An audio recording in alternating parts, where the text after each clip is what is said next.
سلامونه او احترامات د شاه کمپیوټر سنټر زده کوونکو ته خدای دې کې ټولو جوړ اوسئ. هغه ورونه او خویندې چې په دغه یاره باندې چې یاره زه انګلیسي زده نه لرم، زه کمپیوټر نشم ویلی، کمپیوټر نه زده کېږي، یا اکثرو خلکو ورته ویلي چې ته باید اول کمپیوټر زده کړې، انګلیسي زده کړې، بیا کمپیوټر زده کړې. نو په دې باندې وخت هم تېرېږي، کال په چا 2 کاله، په چا 3 کاله، ځکه انګلیسي داسې ژبه ده چې د چا یو ځای کې خوښه شي، که دوام ورکړو یو کال یو نیم کال نیسي، زر ختمېږي. او که خوند یې ورنکړو، کورسونه بدلوي، نو داسې خلک به موږ او تاسو لیدلي چې 15 کالو کې انګلیسي نه یې ختمه کړي. نو د دې د خاطره ته کمپیوټر هم پاتې. نو کمپیوټر داسې خاص انګلیسي ته ضرورت نه لري. نو د دې خاطره چې اکثره د هېوادوالو زړه کې دغه یاره چې یاره انګلیسي مې زده نه وي، زه کمپیوټر نشم زده کولی. هغوی دپاره موږ د انګلیسي د کمپیوټر ویکیبلري جوړه کړې چې دکې 1500 لغته دي. داسې لغتونه دي چې ټول د کمپیوټر لغتونو، یعنې د کمپیوټر د پروګرامونو نه راغستل شوي دي. تاسو ته موږ دلته معنا سره تلفظ سره لیکلي دي چې دا به انشاءالله دغه مرحله به موږ د شاه کمپیوټر سنټر اداره په فیسبوک تاسو سره دې هره ورځ ویډیو شیر کوي. شل لغته به تاسو ته وایي معنا سره چې څه معنا ورکوي. نو تاسو کوشش کوئ دا تعقیب کوئ، خپلو ملګرو سره شیر کوئ.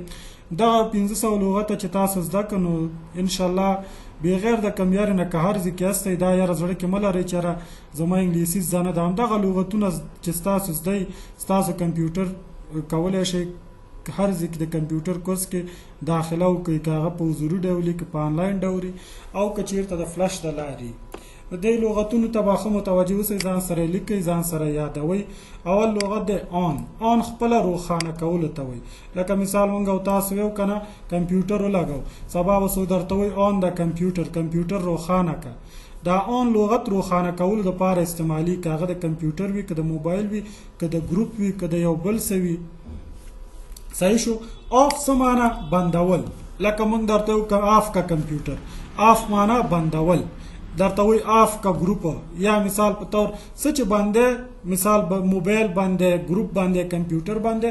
آف لغت که ته سر کې استعمال کې، آف معنا بندول. دریم لغت دی سټارټ معنا پیلول، شروع کول. لکه زه درته یم ټایپینګ سټارټ کا. صحیح شو. زه درته یم کمپیوټر سټارټ کا، یا درته څوک وایي موټر سټارټ کا. سټارټ څه معنا؟ پیلول یا شروع کول. ریفرش څه ته ویل کېږي؟ تازه کول.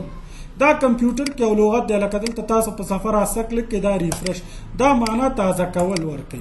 یعنې دا صفحه څه کوي؟ تازه کوي. دې ته ریفرش وایي. نو ریفرش کمپیوټر کې هم راځي، نور موبایل کې هم راځي، نور شیانو کې هم دا لغت راځي. نو ریفرش ځکه تازه کولو ته وایي. بل دی نیو معنا نوی. لکه زه درته نیو فولډر جوړ کا، لکه نوی یو فولډر جوړ کا. فولډر خو پېژنئ، دغه زیړ ایکنون ته فولډر وایي. یا یو نوی فایل واخله. نو نیو معنا نوی. اوپن خلاصول. لکه زه درته سبا اوس درته کمپیوټر کې هغه فایل اوپن کا. فایل دوسیې ته ویل کېږي، اوپن خلاصولو ته وایي. سیف خوندي کولو ته وایي. درته وزه وایم چې دا فایل سیف کا، دغه نمبر سیف کا. نو سیف څه معنا؟ خوندي کول، ځان سره ساتل. یا ځان سره ساتل په کمپیوټر کې یا موبایل کې یا بل څه کې، دې ته سیف لغت استعمالو. کلوز بندولو ته وایي. لکه موږ او تاسو یو دغه فایل کلوز کا، ګوره کلوز یې لیکلی. صحیح شو. مثال زه درته یم دغه فولډر کلوز کا. کلوز بندولو ته کمپیوټر کې هم استعمالیږي، عام ژوند کې هم. کلوز د ډور، کلوز د وینډو. اپډیټ څه معنا؟ لکه د ریفرش غوندې اپډیټ هم معنا ورکوي، تازه کول. خو اپډیټ لغت موږ څه دپاره استعمالو؟ لکه یو سافټویر دی، وخت پې تیر شوی دی، ضرورت دی چې هغه ته نوی کړي، تازه یې کړي. نو ته به هغې سافټویر ته کوم لغت استعمالوې؟ اپډیټ. لکه موبایل ته یو سافټویر راشي تا سره دی، وایي دغه سافټویر وخت پې تیر شوی دی، نوی یې کړه، اپډیټ یې کړه. صحیح شو. نو اپډیټ څه معنا؟ تازه کول. رینیم نوم بدلولو ته وایي. کمپیوټر کې دا استعمالي، کله چې ته یو ایکن ته نوم بدلې، نو دلته رینیم لیکلی. نو رینیم ځان سره زده کوئ چې رینیم څه معنا؟ نوم بدلول. رینیم دا اصطلاح کمپیوټر کې استعمالیږي چې کله موږ د یو ایکن نوم بدلو، نو ورته څه استعمالو؟ رینیم. کاپي څه معنا؟ نقل کول. لکه کاپي دې دپاره استعمالیږي. لکه زه تا تذکره در کوم چې دا والدې یو کاپي وباسه. یا کاپي داسې موږ کمپیوټر کې استعمالو. د دغه ایکن دی، مثال دا یو فایل دی، د دې یو بله کاپي جوړه کړه. دې باندې راسته کلیک وګوره، کاپي نقل جوړول کاپي دې واغستله اوس د دې کاپي چې ته جوړې نو ته به د څه نه کار اخلي ته به د پیسټ نه کار اخلي پیسټ څه معنا کېښودله اوس ته یې غواړې دلته یې کاپي جوړه کړې نو راسته کلیک دلته وګوره پیسټ کاپي جوړې وګوره بله کاپي دې دې جوړه کړه یعنې کله چې ته کمپیوټر کې یو آیکن یو فولډر یو څه شی کاپي کې نو کاپي لغت به ورته استعمالوي چې د هغه کاپي جوړې نو بیا به ته څه نه کار اخلي پیسټ نه کټ څه معنا کټ وایي انتقالولو ته پرې کولو ته وایي غوڅولو ته وایي کمپیوټر کې دا معنا ورکوي لکه دغه فایل دا یو ویډیو ده دا سوچه دې نه کټ که درته وایي دې فولډر کې کېده نو په دې راسته کلیک دلته وګوره څه یې لیکلي کټ دا چې د کټ کا چیرته چې یږدې ګوره هلته به راسته کلیک وکړي څه به والې پیسټ دلته یې ته کېښودلی چې دیز نه ختمه شوه هلته لاړه بل لغت دی